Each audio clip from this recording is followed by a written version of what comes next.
Hello friend, मैं सुखदेव चौहान आपके अपने यूट्यूब चैनल मैथ 121 में आपका हार्दिक स्वागत करता हूं। यानी गाइज, हमने इसके पहले आपको दिया था साइंस का। आपको साइंस की वीडियो मिली थी जो आपको काफ़ी, जो आपका बोर्ड पेपर था उसमें काफ़ी उससे बच्चों को हेल्प मिली, बहुत काफ़ी हेल्प मिली।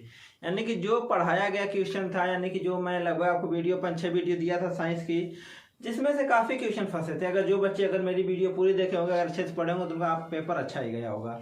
तो गाइज, उसी को ध्यान में रखकर मैं आपको क्या करूंगा, इंग्लिश का पेपर जो कुछ 6 तारीख को होने वाला अंग्रेजी का पेपर, उसका जो मॉडल पेपर है, यानी कि जो एग्जाम में लगभग यानी कि लगभग 90% बनने का चांस है, वही क्वेश्चन मैं लेकर आया हूँ कि जो कहीं ना कहीं आपको एग्जाम में क्या होगा, बहुत ही महत्वपूर्ण होगा। दूसरी बात गाइज रह गई कि जो हमारे यहाँ ऑफलाइन बच्चे क्लास करते हैं उनके लिए बहुत क्या होता है, इंपॉर्टेंट होता है। क्योंकि बच्चे जो ऑफलाइन क्लास करते हैं वही चीज़ पढ़ते हैं, फिर उसके बाद वही मैं क्या करता हूँ कि अपने यूट्यूब पे उनको पढ़ा देता हूँ, तो बच्चों को काफ़ी हेल्पफुल होता है। जो यहाँ नहीं समझ में आता उसमें समझ लेते हैं, जो आप नहीं समझा इसमें समझ लेते हैं, तो उससे कोई बात नहीं है, ऑफलाइन क्लास। और दूसरी बात है कि आपको इन्फॉर्मेशन देना चाहता हूँ कि मेरी यानी कि नया बैच स्टार्ट हो गया है, यानी कि 12th और 10th का जो बोर्ड पेपर वालों का है, नया बैच स्टार्ट हो गया है, जिसमें हम लोगों ने मैथ स्टार्ट कर दिया है, साइंस स्टार्ट कर दिया है, धीरे धीरे इंग्लिश भी स्टार्ट हम लोगों ने कर दिया है। तो अगर आपको भी अगर ऑफलाइन का ज्वाइन करना है तो उस पर आप संपर्क करना चाहते हैं, कॉन्टेक्ट नंबर ही मेरा है। उसके बाद नहीं तो आप जानते हो कहाँ क्लास मेरी चलती है।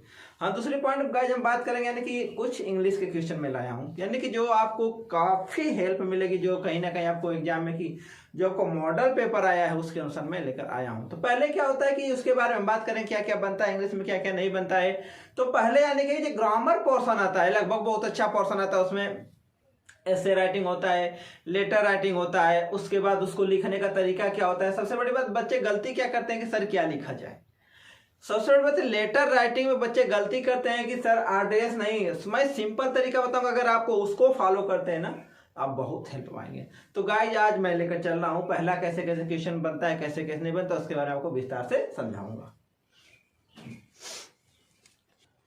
तो गाइज, आप ऊपर देख रहे होंगे लिखा होगा हाउ टू राइट लेटर, मतलब पत्र कैसे लिखा जाए, यानी पत्र कैसे लिखे। How to write, write note होना चाहिए जरूरी होगा, यानी कि पत्र को कैसे लिखा जाए, कैसे। तो मैं आपको पहले बता रहा हूं कि लेटर दो प्रकार के होते हैं, एक होता है फॉर्मल, एक होता है इनफॉर्मल। ठीक है, यानी लेटर 2 टाइप्स होते हैं, एक होता है फॉर्मल, एक होता है इनफॉर्मल। ध्यान रखिएगा, यानी आप फॉर्मल लेटर लिख रहे हैं तो यानी कि इसका मतलब क्या होता है कि आप किसी बड़े उच्च अधिकारी को लिख रहे हैं या कोई अच्छी पोस्ट पे उसको लिख रहे हैं, यानी कि आप वह पत्र जो फॉर्मल होता है, वह पत्र आप अपने सगे संबंधियों को नहीं लिखते हैं। ठीक है। दूसरा होता है इनफॉर्मल, जिसको मतलब क्या होता है कि जो आपके सगे संबंधी हो, जैसे माता पिता हो गए, बहन हो गई, भाई हो गई, दोस्त हो गया, उसको लिखा जाता है। तो दोनों का लिखने का तरीका क्या होता है, अलग अलग होता है। तो मैं पहले बात करूंगा फॉर्मल लेटर की बात, उसके बाद इनफॉर्मल की। देखिए, तो जो फॉर्मल लेटर होगा, मान लीजिए किसी को लिखना है फॉर्मल लेटर, ध्यान रखिएगा, ये जो फॉर्मल लेटर किसी को जब आप लिखते हैं तो यहां पे पहले लिखेंगे टू, उसके बाद द, टू, उसके बाद जिसको आप लिख रहे हैं उसके बाद ये लिखिएगा। ध्यान रखिएगा, हो गया। यानी कहने का मतलब ये हुआ कि जब फॉर्मल लेटर आप किसी को लिखते हैं तो पहले लिखेंगे टू। दूसरी बात गाय ये भी देखें कि जो कामा लगाना होता है बहुत ही नेसेसरी होता है। ठीक है, जैसे कहना था कि मान लीजिए मैं कोई एक पत्र लिख रहा हूं किसी को, मान लीजिए किसी में अधिकारी को पत्र लिख रहा हूं, तो मान लीजिए लिख रहा हूं टू, उसके बाद लिख दिया द चेयरमैन, चेयरमैन, उसके बाद इनका जो भी एड्रेस हो गया, यहां तक लिख लिया आप। क्लियर हो गया। यानी जो लेटर स्टार्टिंग करने का जो तरीका होता है आपका, ये होता है। क्लियर हुआ। उसके बाद आप एक लाइन ब्लैंक कर दीजिए, एक लाइन खाली कीजिए, यहां से एक लाइन पूरा छोड़ दीजिए, हो गया। उसके बाद यहां पे लिखिए सब्जेक्ट, जिसको बोलते हैं विषय। यानी कि सब्जेक्ट का मतलब होता है कि आप उनसे क्या कहना चाहते हैं, यानी जो आपका सब्जेक्ट का मतलब होता है आप उनसे क्या कहना चाहते हैं, ये सब्जेक्ट हो गया। अब सब्जेक्ट होने के बाद आपका सब्जेक्ट हो गया, उसके बाद फिर एक लाइन ब्लैंक छोड़ दीजिए, ऐसे खाली छोड़ दीजिए। फिर आपको क्या करना है, यहाँ पे जो भी dear sir, dear madam, dear sir या डियर मैडम, जो भी मैम कर लीजिए, मान जो भी हो गया। यानी कि डियर सर या डियर मैडम, यहाँ पे आप क्या लगा दीजिए, कामा लगा दीजिए। ठीक है, आपका ये लग गया कामा। अब कामा जब स्टार्ट हुआ तो यहीं के नीचे से एक लाइन, यानी जिसमें लिखे उसके नीचे वाली लाइन से, लाइन यहाँ पे ब्लैंक नहीं छोड़ना है। यहाँ पे जो भी आपको लिखना है, यहाँ पे जो भी आपको लिखना है, ठीक है, उसको आप लिख दीजिए। यानी आपने इसको आपने पूरा फिल कर दिया कि जो आपकी समस्याएं थी, जो क्या था, आपने उसको क्या किया, बता दिया। यानी आपका ये प्रॉब्लम सॉल्व हो गई। यानी कहने का मतलब हुआ कि जो भी आपकी जो समस्याएं थी वो क्लियर हो गई।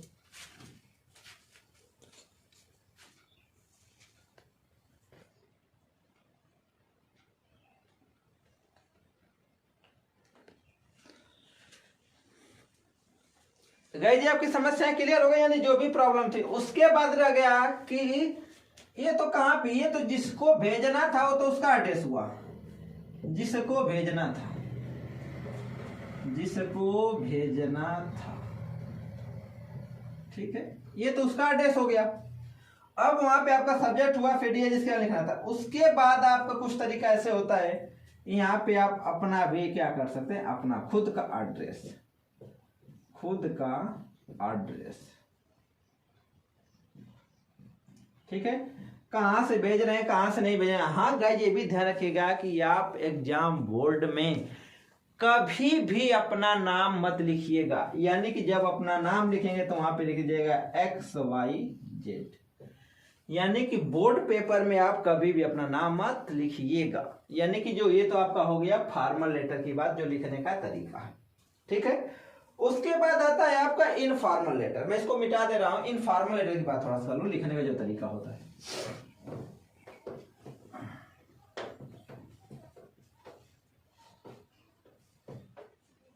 हो गया। अब बात कर लें इनफॉर्मल लेटर की। इनफॉर्मल लेटर, ध्यान रखिएगा, इनफॉर्मल लेटर का मतलब क्या होता है, जब आप वो पत्र जब आप किसी अपने सगे संबंधी को भेजते हैं तो क्या होता है, इनफॉर्मल लेटर। इसमें क्या होता है, अब ध्यान रखिएगा, अब यहाँ पे टू नहीं लगाना। अब यहाँ पे जिसको भेजना है, मान लीजिए आपको भेजना है सेक्टर M, मान लीजिए 440, ठीक है, सेक्टर M 440। उसके बाद किसको भेज रहे हैं, हो गया। यानी कि मान लीजिए आपको भेजना क्या है, सेक्टर M में 440 मकान नंबर हो गया, हो गया। उसके बाद यहाँ पे जिसको भेजना है, माय फ्रेंड जो भी हो गया, यहाँ पे आप सेव कर दीजिए, ठीक है। अब उसके बाद आपका क्या होता है, यहाँ पे सब्जेक्ट नहीं लिखा जाता है, यानी कि सब्जेक्ट आपको लिखने की जरूरत नहीं है। उसके बाद किसी को लिख रहे हैं तो यहां से लिखिए डियर पेरेंट्स या डियर फादर, जो भी आपको लिखना है, जो भी, मान लीजिए फ्रेंड्स लिखना है, ठीक है, डियर फ्रेंड्स। उसके बाद कामा लगा दीजिएगा, ठीक है। उसके बाद फिर यहीं से जो आपको लाइन, जो भी आप उसको बारे में बताना चाहते हैं, जो लिखना चाहते हैं, ठीक है, लिखिए। उसके बाद एक क्लियर हो जाएगा। उसके बाद फिर यहाँ पे अपना जो भी एड्रेस हो, चाहे यहीं इसके नीचे भी एड्रेस लिख सकते हैं, लाइन ब्लैंक करके, कोई दिक्कत नहीं होगी, तो यहाँ पे लिख दीजिए। उसके बाद जो भी आपको लिखना होगा, इसमें आपका एड्रेस हो भी, ध्यान रखेगा इसमें भी आपका नाम नहीं पता होना चाहिए, यानी आपका नाम मेंशन नहीं होना चाहिए। गाइस, यानी कि जो पत्र लिखने का आता है या 5 या 6 नंबर का आता है, आप अगर इस विधि से लिखते हैं तो आपको 1 मार्क्स भी नहीं कटेगा। इस चीज को ध्यान रखिएगा कि क्योंकि जो एग्जामिनर होता है सबसे बड़ा, इसको जो आपका मेन कैंडिडेट, ये जो पोर्शन होता है, ये वाला पूरा इसको ढंग से देखता है, फिर इसको देखता है। इसमें तो जो भी थोड़ा मोड़ा गलती तो बहुत होती है, तो ये लिखने का जो तरीका होता है आपको पता होना चाहिए। यानी ये तो हो गया लेटर क्लैरिटी। उसके बाद गाइस जाता है आपका ग्रामर पोर्शन आता है, एक भी ग्रामर पोर्शन का ही पार्ट है, वो भी ग्राउंड पोर्शन का ही पार्ट है, मैं पहले लेटर की बात करूंगा। उसका ग्रामर पोर्शन का पार्ट होता है, और ये वो 10 नंबर का सवाल आता है, 1 से लेकर 10 नंबर तक का, जो बहुत ही सिंपल होता है। उसको मैं अभी बता रहा हूं, जो मैं बता रहा हूं उसको आप नोट कर लीजिएगा, शायद वो एग्जाम में आपके आ जाएगा। तो गाइस मैं उसके बारे में बात कर रहा हूं।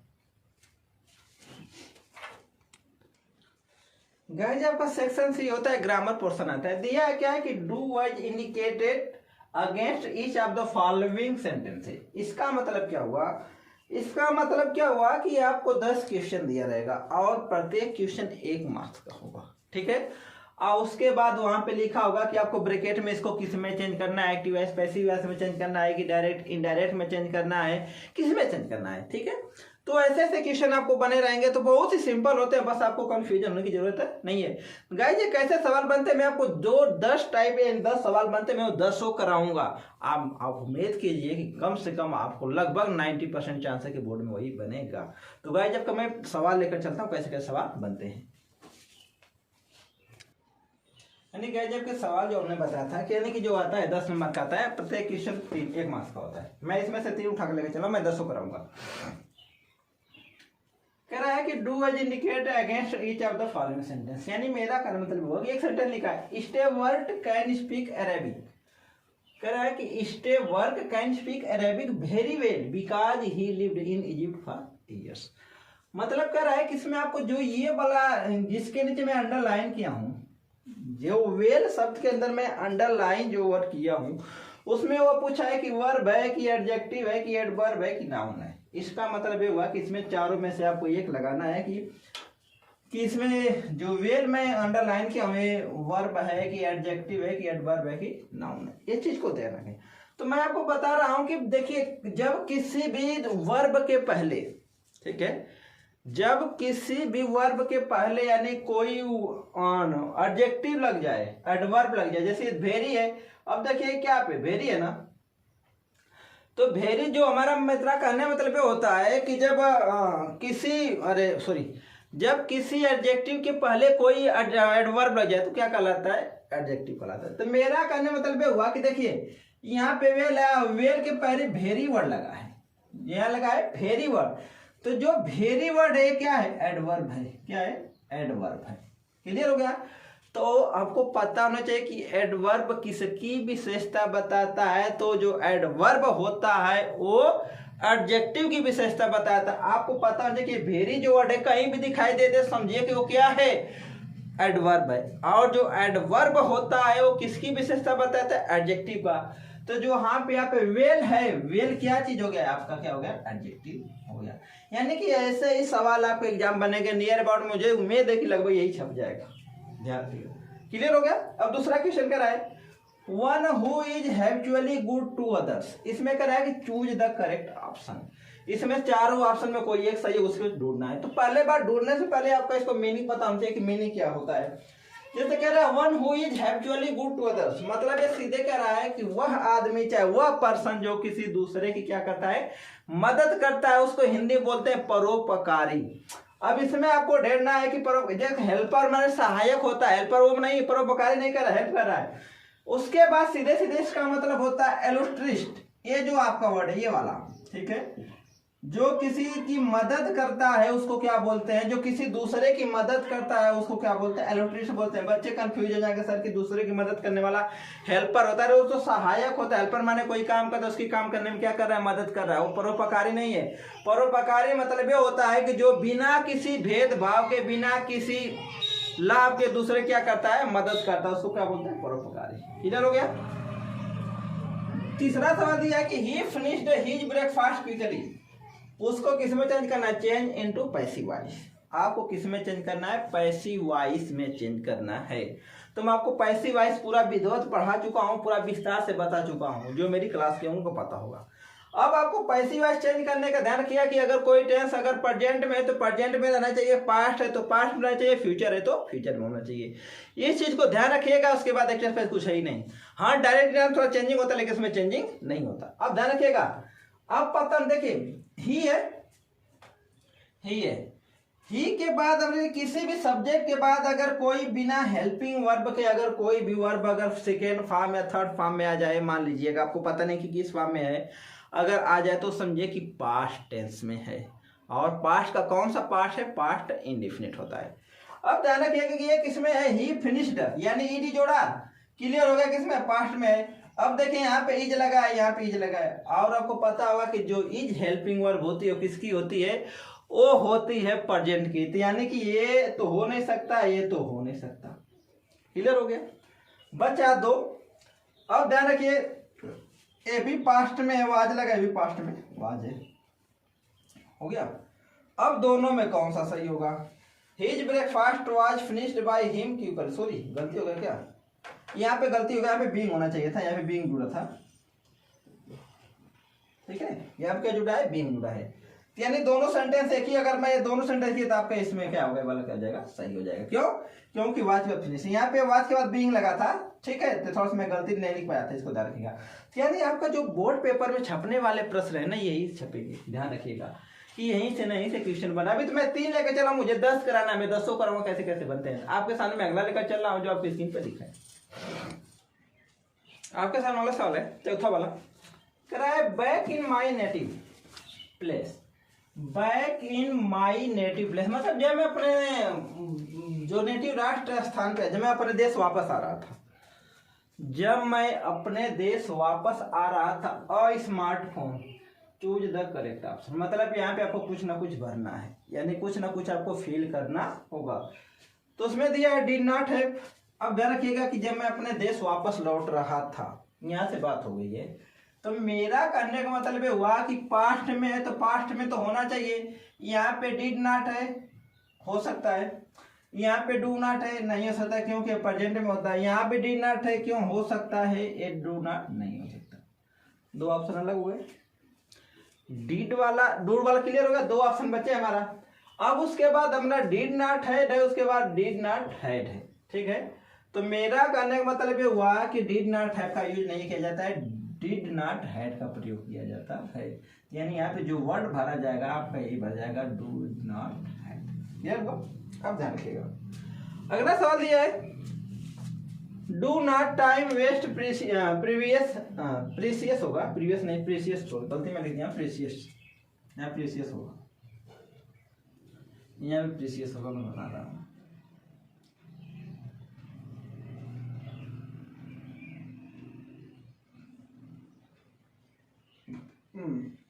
प्रीसियस है।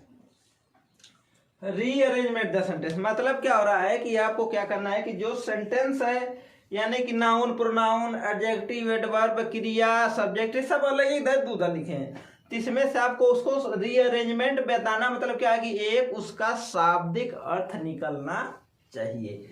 तो मैं आपको बता देना चाह रहा हूं कि जब ध्यान रखिएगा कि यहाँ पे डू नॉट ये इंपरेटिव सेंटेंस है, और इंपरेटिव सेंटेंस की स्टार्टिंग में डू नॉट से ही कर सकते हैं, यानी कि इंपरेटिव सेंटेंस की जब बात होती है तो वहां से स्टार्टिंग डू नॉट से कर सकते हैं। अब ध्यान रखिएगा कि जो क्वेश्चन हटा दीजिए, ये तो कैंसिल जाके डू नॉट से नहीं बचा, क्या do your precious time not, not बीच में आया, हटा दीजिए, क्योंकि जब भी आएगा डू के साथ नॉट आएगा, डू के अलग नहीं हो सकता, इसको हटा दीजिए।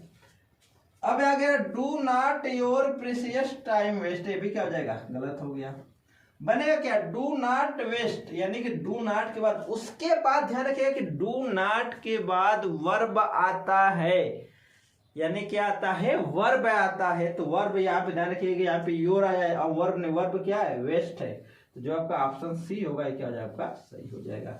यानी कि जो आपसे सवाल पूछा था, यानी कि क्वेश्चन बहुत अच्छा था, ऐसे ऐसे सवाल एग्जाम में बनेंगे। अब मुझे लग रहा है पूरी उम्मीद देखिए यहाँ पर पेपर में बन जाएगा। गाइज आपके सामने मैंने 5 कराया, मुझे 10 कराना है, मैं आप 5 और कराऊंगा, जो सवाल बनेंगे आपके सामने में लेके चलना, उसको ध्यान रखिएगा।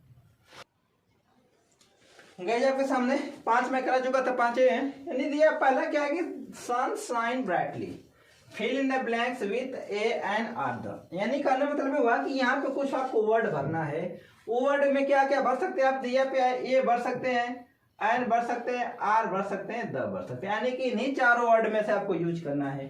तो ध्यान रखिएगा कि जो सन आ जाए, मून आ जाए, स्टार्स आ जाए, ये सब आ जाए ना, तो इनके साथ हमेशा आर्टिकल द का प्रयोग किया जाता है। तो यहाँ पे क्या भर देंगे, द, यानी भर देंगे आपका क्या हो जाएगा, द हो जाएगा। इधर को फिर आपका अगला सवाल दिया है कि आई नो हिम वेल, मैं उसे अच्छी तरह जानता हूं, ठीक है, I know him well, change into passive voice, इसको आपको किस में चेंज करना है, पैसिव वॉइस में चेंज करना है। तो पहले आपको पता होना चाहिए किस में टेंस है, या तो नो है तो आपका सीधे सीधे कितने प्रेजेंट है, क्या करेंगे, पैसिव चेंज करने की क्या जगह, हिम है, ये आपका क्या हो गया, सब्जेक्ट, ये क्या हो गया, वर्ब, ये क्या हो गया आपका ऑब्जेक्ट हो गया। पैसिव वॉइस करो लगा दीजिए, पहले ऑब्जेक्ट, ऑब्जेक्ट का मतलब ही, उसके बाद is,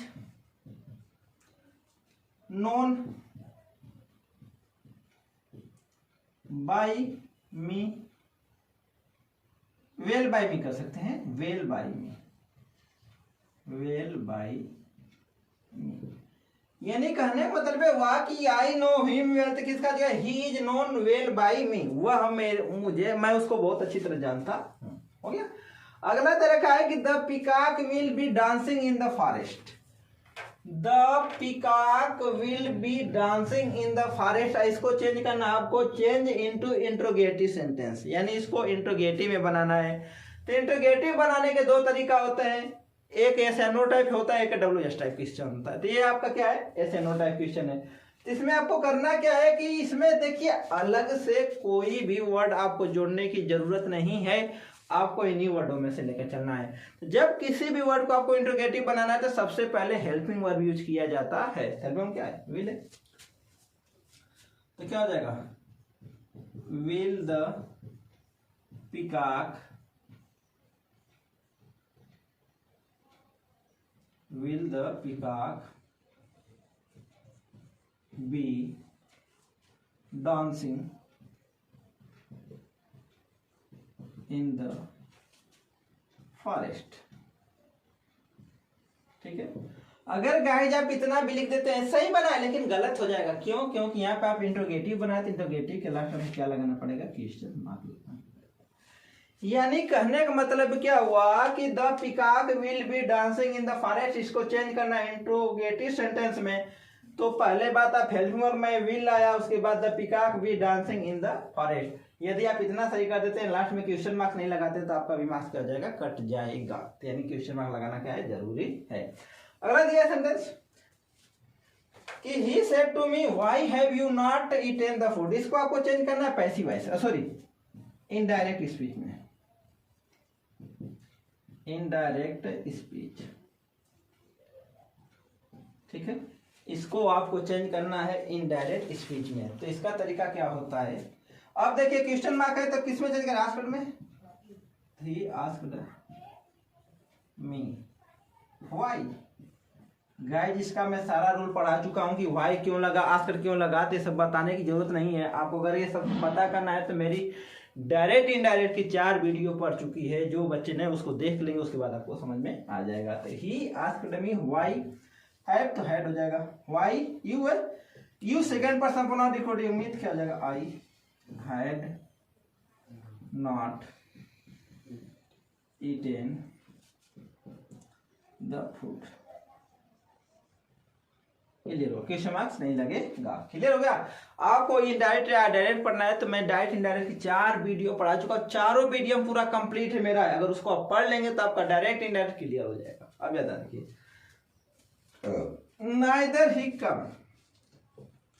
neither he came complete the sentence.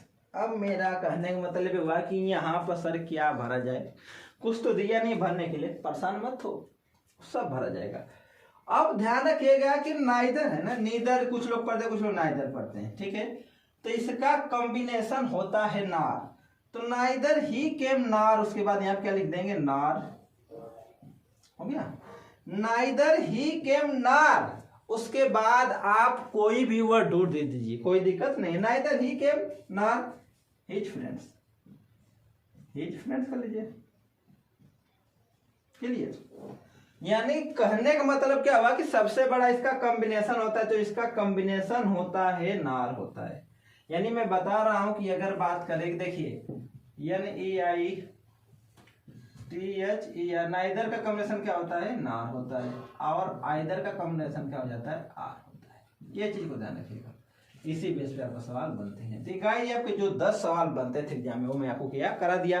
और गाइज मैं थोड़ा सा आपको लेकर चलता हूँ, मैच द फॉलोइंग, यानी दे जाता है उसको मैच करना होता है, उसको बता दूंगा, उसके बाद ट्रू और फॉल्स का बता दूंगा, उसके बाद ये मेरा लास्ट का रहेगा।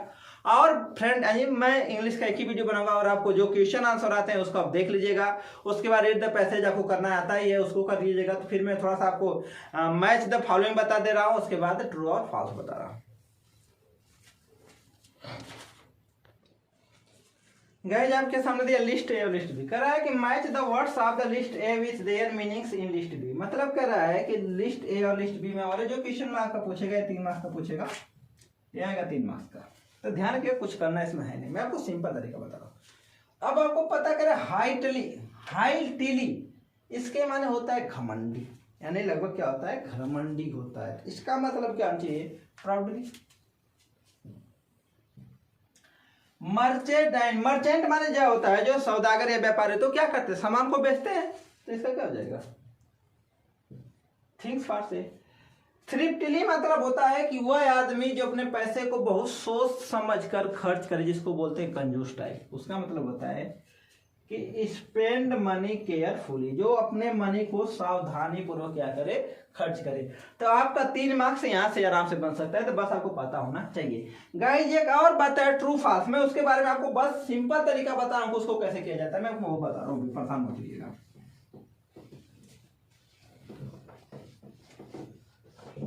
अब जैसे आता है ट्रू फॉल्स का, ये एकदम आपको ट्रिक बता रहा हूँ, ट्रू एंड फॉल्स। अब इसका कैसे करेंगे, मान लो 4 क्वेश्चन आता है, 1 2 3 और 4 आता है, और ये आता है 2 मार्क्स का, ठीक है। यानी कि एक क्वेश्चन होता है आधा मार्क्स का। बच्चे कंफ्यूज जाते हैं, सर जी गलत है। कुछ लोग क्या करते हैं, इसको सही कर देंगे, इसको सही कर देंगे, गलत कर देंगे, गलत कर देंगे। कुछ लोग का आलापना तरीका होता है, तो कभी काल के 1 भी मार्क्स नहीं मिलता है। मैं आपको बता रहा हूं कि आपको 2 मार्क्स नहीं तो आपको 1 मार्क्स दिला कर ही रहूंगा। क्यों, कहने का मतलब क्या हुआ कि बस इस चीज को ध्यान रखिएगा कि अगर आपको कुछ नहीं आता है तो 1 मार्क्स तो मैं आपको दिला कर रहूंगा, नहीं आता रहेगा तो भी। अब आपको इसमें कैसे सर मिलेगा 1 मार्क्स, करना क्या है आपको, या तो चारों को सही मार दीजिए, एकदम इसका ट्रिक बता रहा हूं। अगर ट्रू फॉल्स अगर आपको एग्जाम में नहीं आता है तो, आता है तो अच्छी बात है, नहीं आता तो 1 मार्क्स कहीं गया नहीं है। सभी को सही मार दीजिए, सबको क्या कर दीजिए, गलत मार दीजिए, ठीक है। और आपका यहां से जो होगा 1 मार्क्स आपका क्या हो जाएगा, मिल जाएगा। कभी काल की कंडीशन होती है या तो चारों सही हो जाते हैं या तो चारों गलत आ जाएंगे, तब तो 2 मार्क्स मिल जाएंगे। लेकिन ऐसा कंडीशन जो एग्जामिनर बनाता है वो या तो दे देगा 2 गलत या 2 सही, ये यही बनेगा आपका, या तो चारों सही या चारों गलत, यही बनता है। तो मेरा कहने मतलब हुआ कि आपको बस यही लगाना था, अगर ये लगा देंगे ना तो आपके 2 मार्क्स तो गाइज कहीं गए ही नहीं है, यानी आपको 2 मार्क्स मिल जाएगा। तो गाइज आज के लिए बस इतना ही। आगे बढ़ने से पहले आपसे रिक्वेस्ट है कि यदि आप हमारे चैनल पर नए हैं तो चैनल को सब्सक्राइब करें, वीडियो को लाइक करें और कमेंट करके बताइए वीडियो आपको कैसी लगी। हाँ गाइज, जब इसके बाद आपका जो पेपर लगा है सामाजिक विज्ञान के बारे में थोड़ा सा ग्रामर, थोड़ी सा मैप के बारे में बता दूं कैसे फिल किया जाता है। उसके बाद हम लोग बात करेंगे जो आपका लास्ट पेपर बच रहा है मैथ का। तो मैथ का मैं काफी मॉडल पेपर आपको दे चुका हूं, उसके बावजूद मैं आपको मॉडल पेपर कराऊंगा, 2-3 मॉडल पेपर और कराऊंगा कि 12 तारीख को जो आपका पेपर मैथ का है वो बहुत ही अच्छा हो जाए। गाइज आज के लिए बस इतना ही, तब तक मैं मिलता हूं आपको अगली वीडियो में, तब तक के लिए जय हिंद जय भारत।